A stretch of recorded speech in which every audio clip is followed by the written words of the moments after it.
नमस्ते। मैं आप लोग के लिए राम जी के बहुत प्यारा सोहर सुना रही हूँ, तो प्लीज़ लाइक और सब्सक्राइब कर दीजिएगा और कमेंट में बताइएगा कैसा सोहर गीत लगा।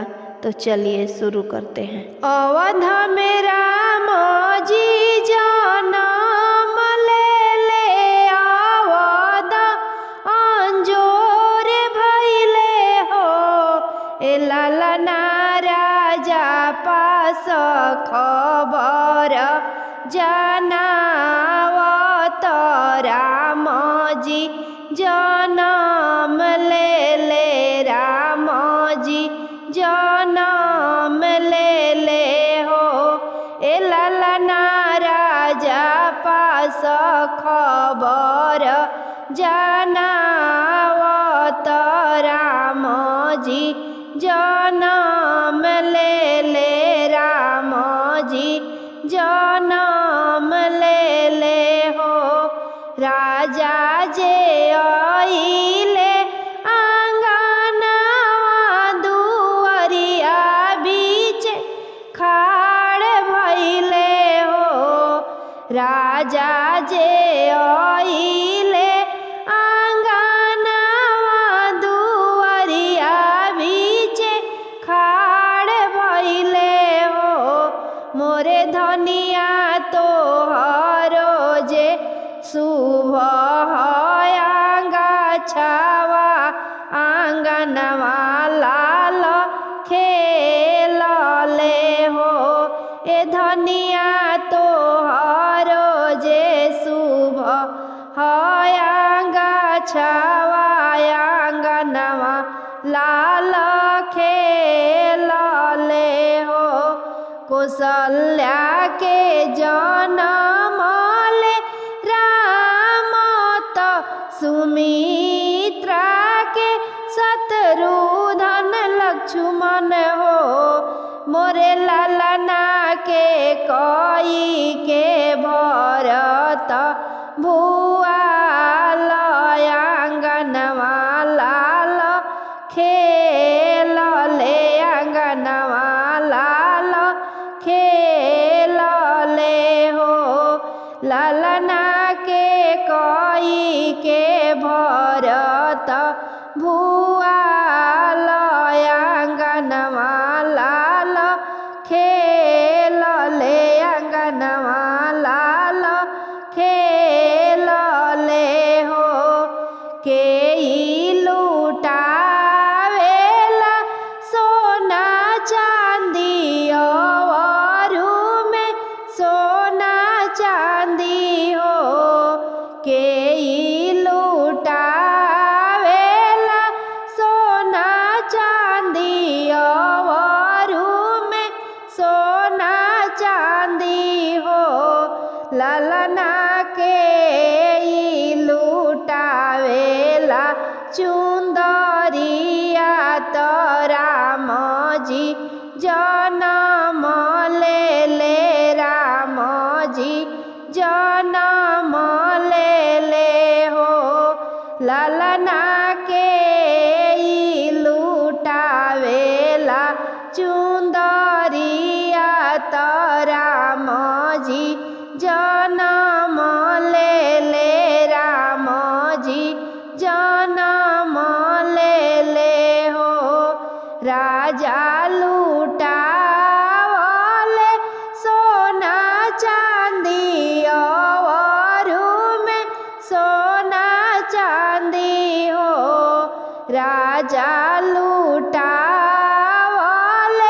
हीरा मोती अवरु में सोना चांदी हो। ललना रानी लुटावेली चुंदरिया तो राम के जनम भइले राम के जनम भइले हो। ललना रानी लुटावेली चुंदरिया तो राम के जनम भइले राम के जनम भइले लालनाया जू मोराया गाना सोहावन भइले राम के जनम भइले राम के जनम भइले हो लालनाया जू मोराय अवध अंजोर भइले राम के जनम भइले राम के जनम भइले हो लालनाया जलाल खेलले आंगनवा त आंगना सोहावन लागे आंगना सोहावन लागे हो मचियानी बैठेली कोशिला रानी बहू से अरज करे हो मचियानी बैठेली के कई रानी बहू से अरज करे हो मचियानी बैठेली सुमित्रा रानी बहू से अरज करे हो ए बहू कवन कवन बरत कइलू होरिलावा बड़ा सुंदर होरिलावा बड़ा सुंदर ए बहू कवन कवन बरत कइलू होरिलावा बड़ा सुंदर होरिलावा बड़ा सुंदर हो बरत में कइनी एकादशी द्वादशी के पारण हो बरत में कइनी एकादशी द्वादशी के पारण हो ए लालना विधि से कइनी आतावार होरिलावा बड़ा सुंदर होरिलावा बड़ा सुंदर हो ए लालना विधि से कइनी आतावार होरिलावा बड़ा सुंदर होरिलावा बड़ा सुंदर हो मचियानी बैठेली कोशिला रानी बहू से अरज करे हो ए बहू कवन कवन फलवा खइलू होरिलावा बड़ा सुंदर होरिलावा बड़ा सुंदर हो ए बहू कवन कवन फलवा खइलू होरिलावा बड़ा सुंदर होरिलावा बड़ा सुंदर हो फलवा में खइनी केला फलवा अवरु नवरंगिया न हो फलवा में खइनी केला फलवा अवरु नवरंगिया न हो ललना फोरी फोरी खइनी नरियालावा होरिलावा बड़ा सुंदर होरिलावा बड़ा सुंदर हो ललना फोरी फोरी खइनी नरियालावा होरिलावा बड़ा सुंदर होरिलवा बड़ा सुंदर हो। बरहो बरिस के बेलिया त पिया परदेस गइले हो। ललना बेली के पाता पियरइले हो। केहू ना बेली सींचेला केहू ना बेली सींचेला हो। ललना बेली के पाता पियरइले हो। केहू ना बेली सींचेला केहू ना बेली सींचेला हो। मचिया बैठाल तू सासु सरब गुण आगर सरब गुण आगर हो। ए सासु देई दाना सोने के घरी लवा बेलिया सींचे जाई भी बेलिया सींचे जाई भी हो। राम रसोईया तू गोती न सरब गुण आगर सरब गुण आगर हो। ए गोतीन देई दाना सोने के घरी लवा हो। बेलिया सींचे जाई भी बेलिया सींचे जाई भी हो। सुपली खेला तो तू ननद सरब गुण आगर सरब गुण आगर हो।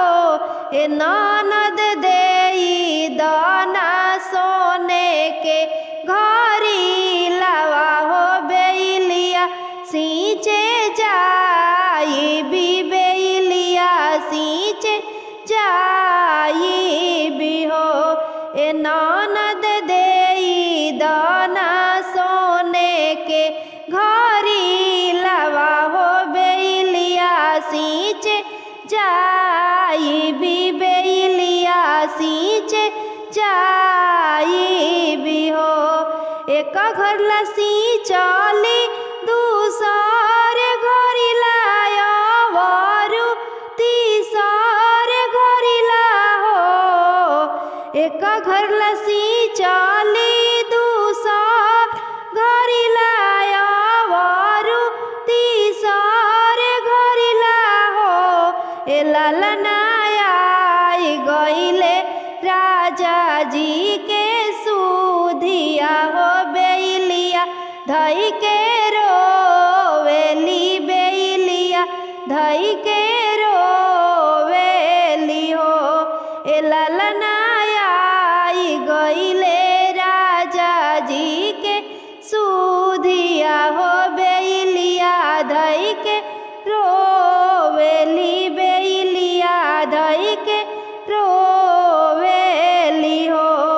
के करहु तू धियावा तो के कर पतोहिया हऊ हो।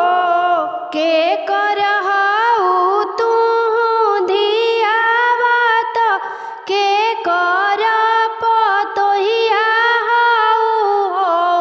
ए रानी कावा नाया भाग के तीरियावा हो। बेलिया धई के रोवेलू बेलिया धई के रोवेलू हो।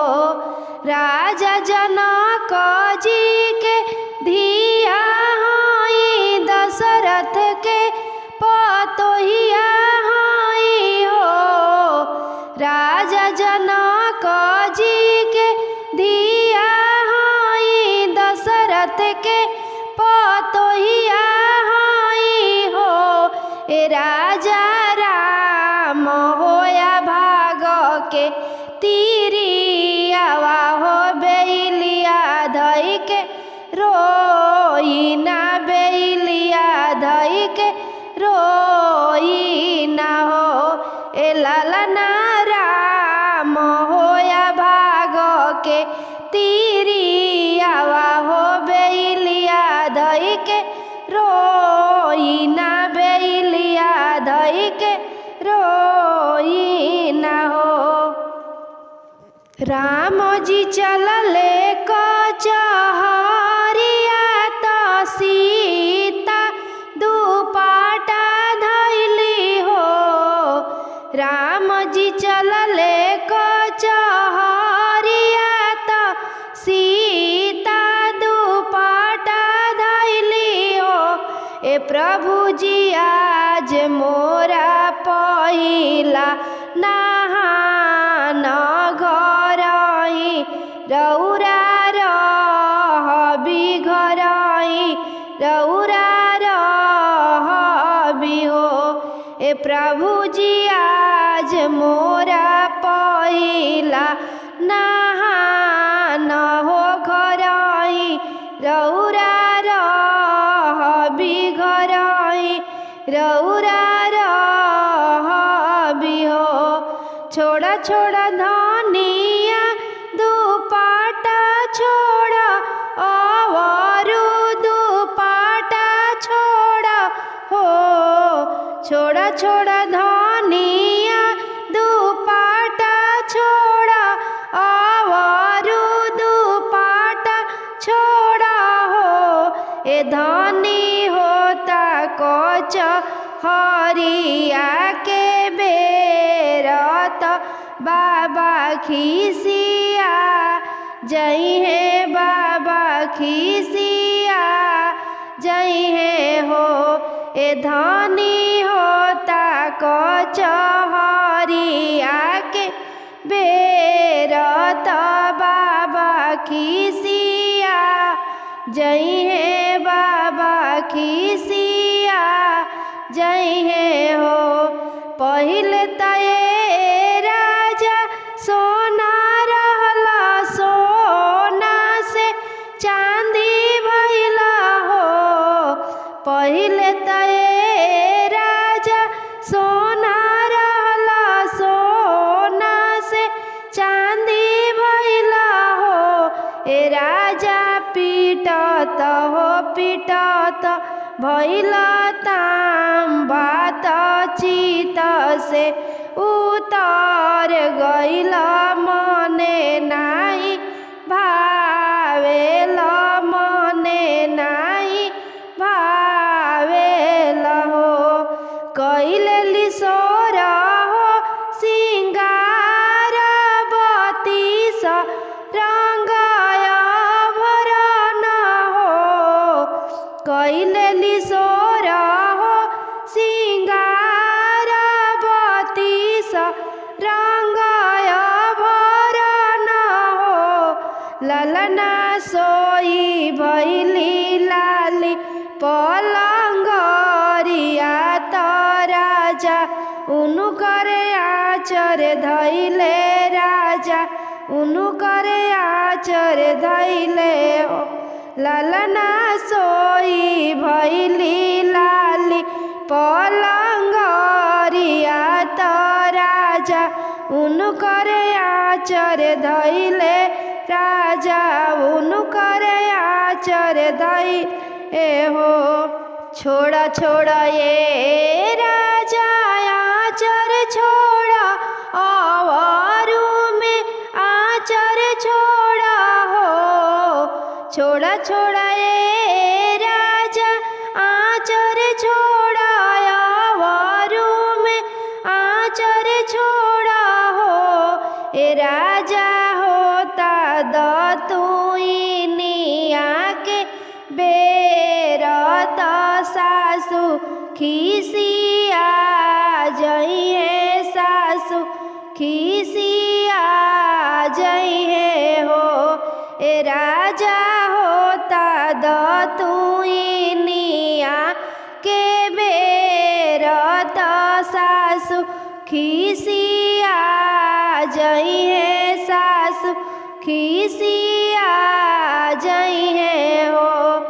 पहिले तये धानी रेशम रहलू रेशम से धागा भइलू हो।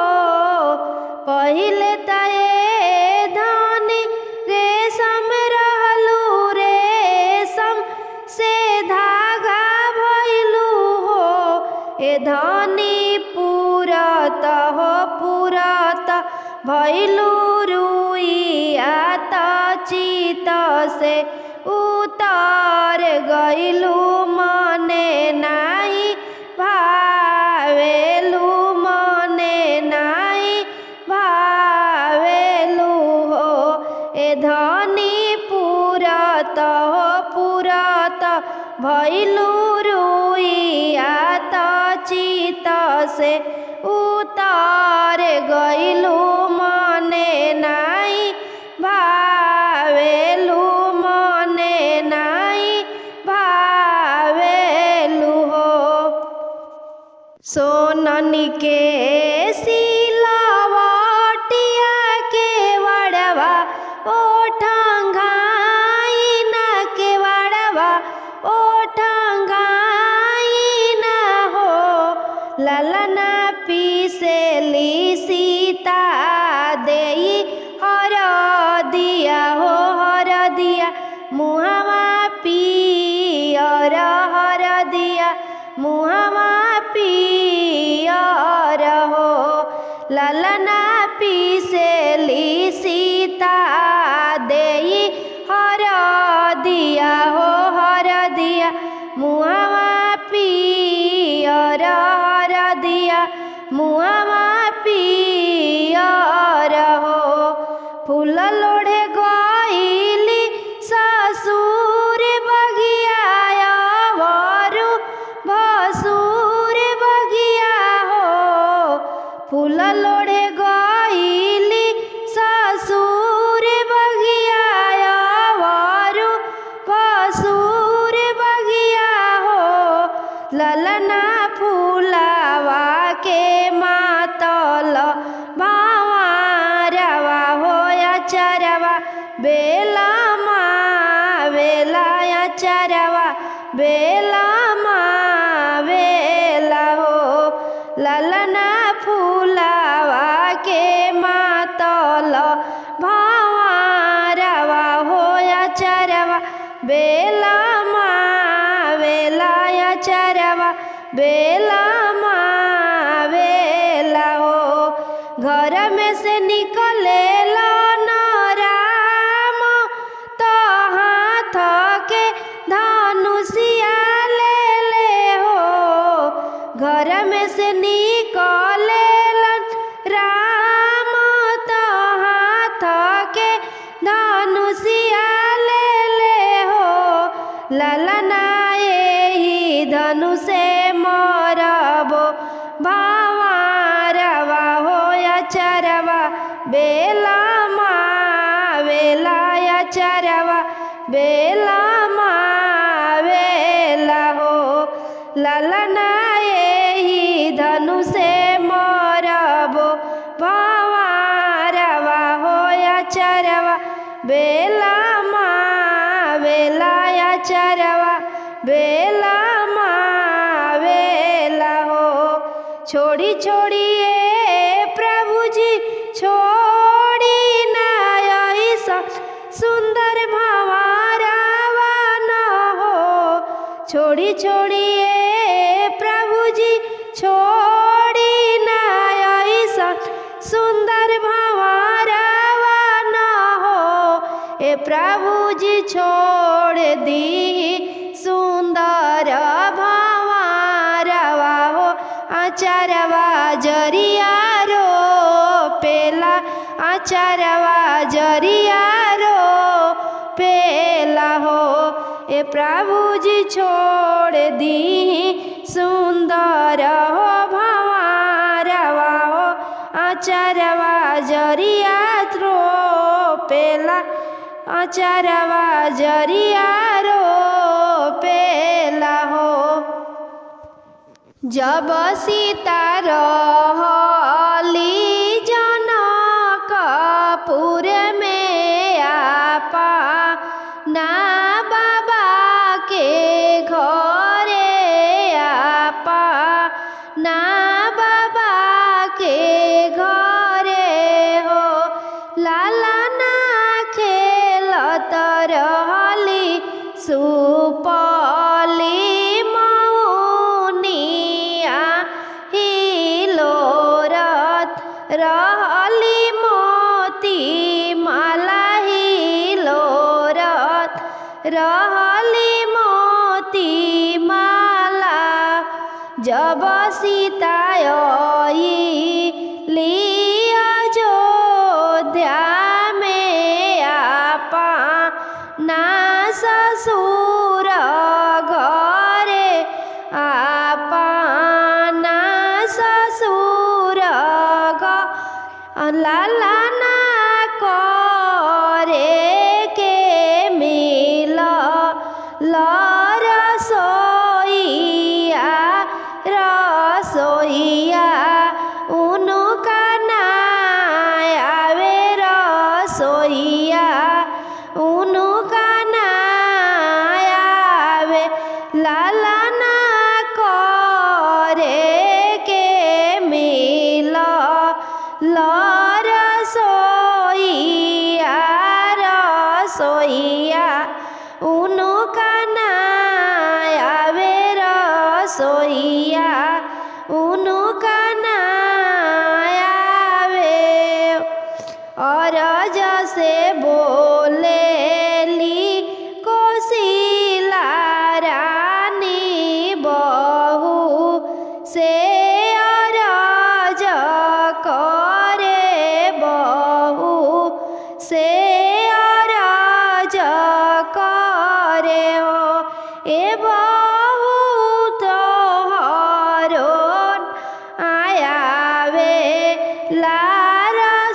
रसोइया कैसे के तू बनाइबू कैसे के तू बनाइबू ए बहू माँ तोहार नाही सिखवली रसोइया कैसे करबू रसोइया कैसे करबू आमा हमर हई रौरे माता हई सब कुछ हमारो रौरे हई ए माता रौरे सिखाई बरसोइया रसोइया हमारा आई जाई रसोइया हमारा आई जाई हो सीता बेटी रहली गर्भ से जनक पिता बात करे हो ए बेटी किया जरिया रो पबू अयोध्या में किया जरिया जनकपुर में किया जरिया जनकपुर में हो ए बेटी किया जरिया रो पबू अयोध्या में किया जरिया जनकपुर में किया जरिया जनकपुर में हो बोलिया तए पिताजी बोली ना बोला हूँ ना जानीला हो ए पिताजी जेकरा राजा दशरथ ऐसन ससुर कौशल्या ऐसन सास लक्ष्मण ऐसन देवर रमैया ऐसन पुरुष हो। ए पिताजी हम जरिया रोपबय जोधेया में तीनों कुल आनंदेला तीनों कुल आनंदेला हो। जनकपुर में रखबो बाबा के कुल अयोध्या में ससुर के कुल हो।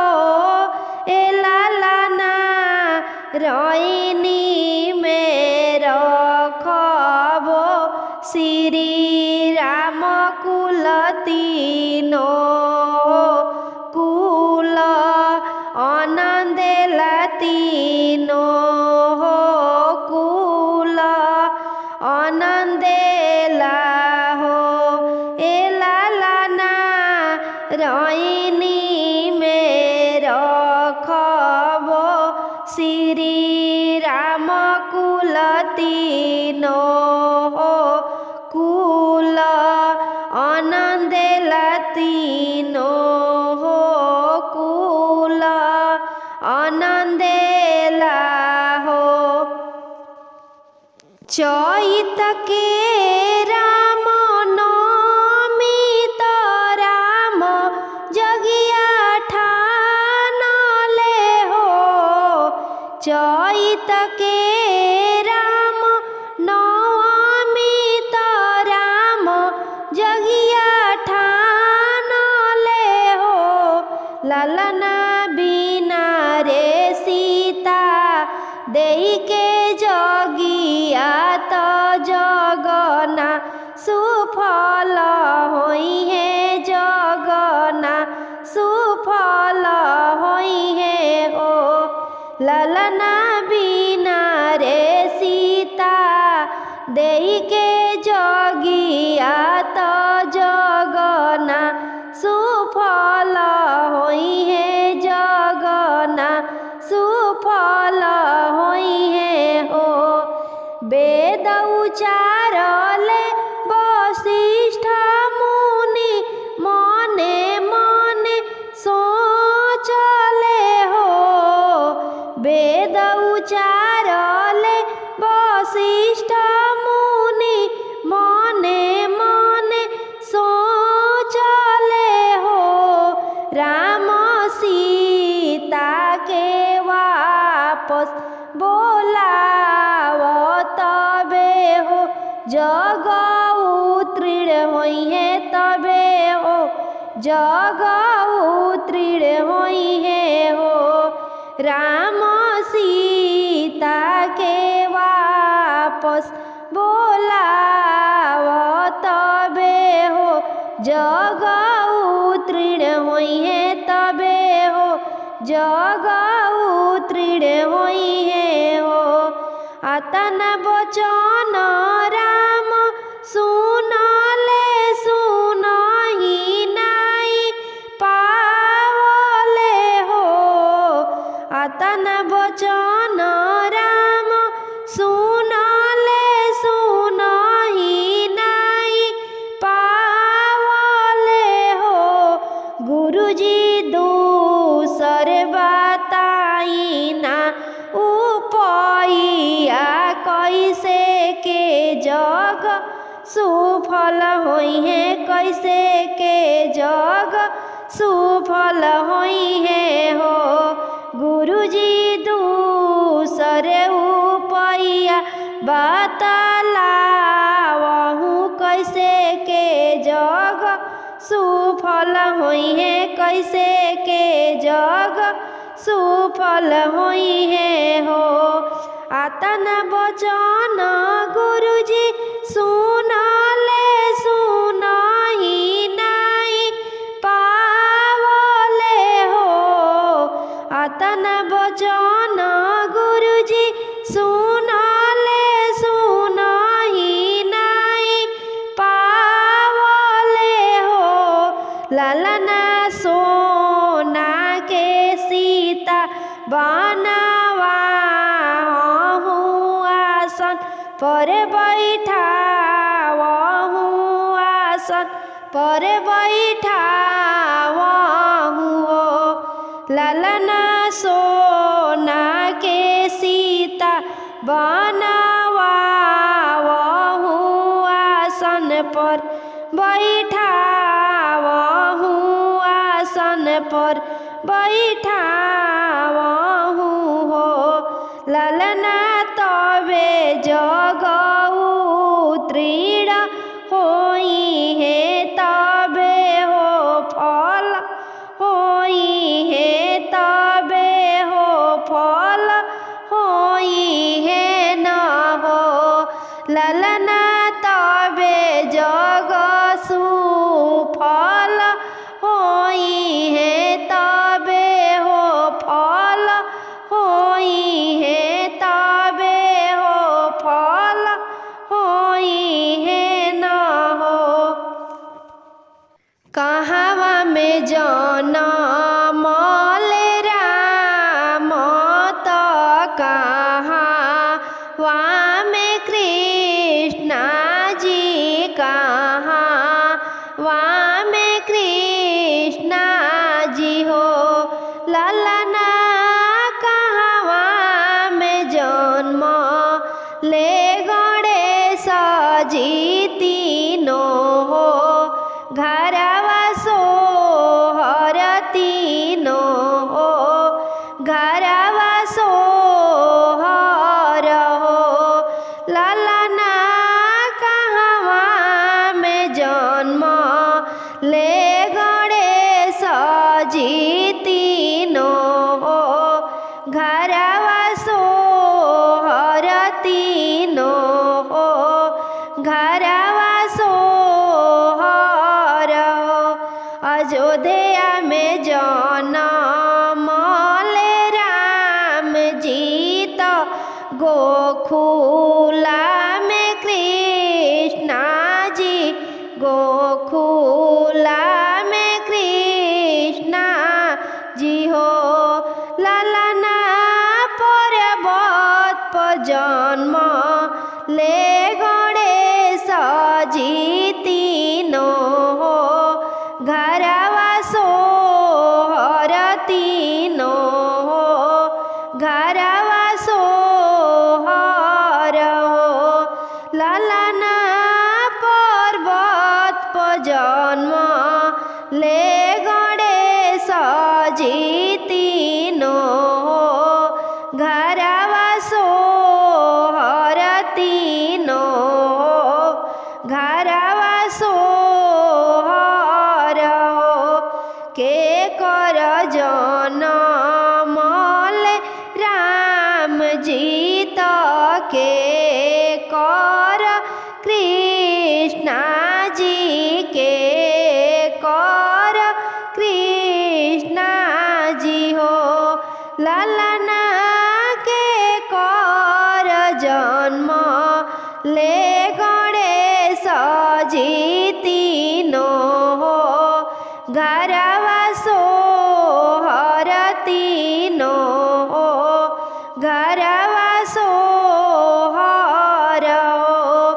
लालन के कर जन्म ले गणेश जी तीनों हो। घरवा सोहर तीनों हो घरवा सोहर हो।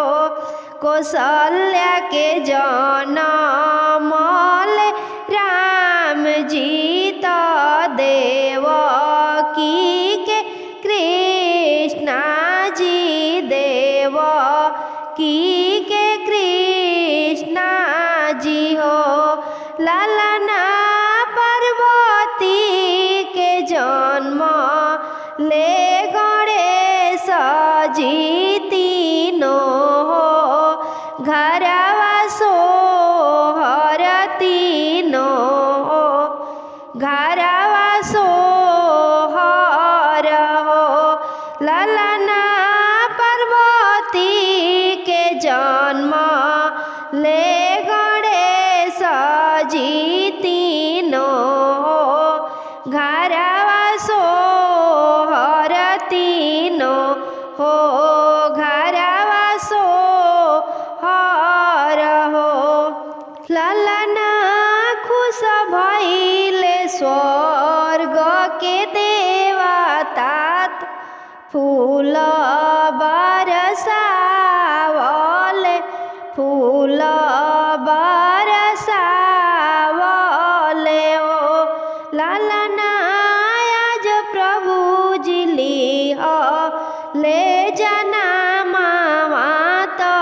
तीनों लोक आनंद भइले, तीनों लोक आनंद भइले हो।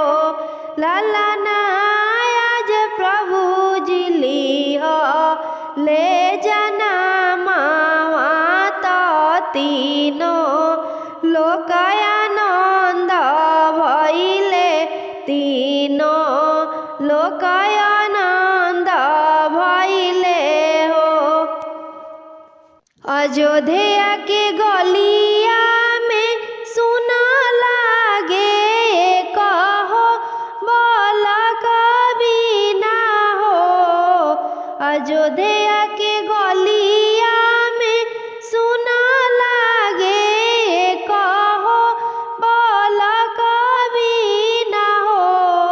ए ललना सुन लागे दशरथ के गोदिया, कौशल्या रानी के आचारा, कौशल्या रानी के आचारा के कोई, रानी के आचारा के कोई, रानी के आचारा सुमित्रा, रानी के आचारा सुमित्रा, रानी के आचारा न हो।